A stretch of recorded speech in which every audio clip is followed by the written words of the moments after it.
ईमानदारी का फल। एक छोटे से गांव में रमेश नाम का एक गरीब किसान रहता था। उसके पास थोड़ी सी जमीन और एक पुराना बैल था। रमेश बहुत ईमानदार और मेहनती था।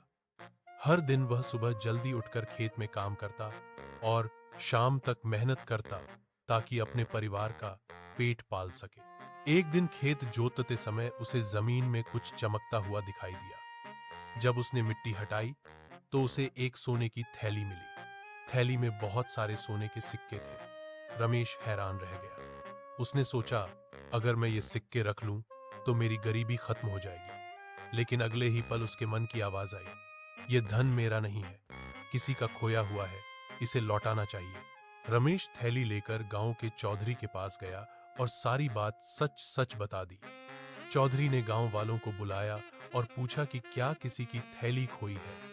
कुछ देर बाद एक बुजुर्ग व्यापारी आगे आया और बोला कि यह उसकी थैली है जो रास्ते में गिर गई थी। व्यापारी ने थैली देखकर खुशी से रमेश को धन्यवाद दिया और उसे 5 सोने के सिक्के इनाम में दिए। रमेश ने मुस्कुराते हुए कहा, मुझे किसी इनाम की जरूरत नहीं है, सच्चाई का सुख ही सबसे बड़ा इनाम है। व्यापारी उसकी ईमानदारी से बहुत प्रभावित हुआ और बोला, ऐसे सच्चे इंसान आज के समय में बहुत कम मिलते हैं। उसने रमेश को अपने खेतों का देखभाल करने का काम दे दिया। धीरे धीरे रमेश का जीवन सुधर गया।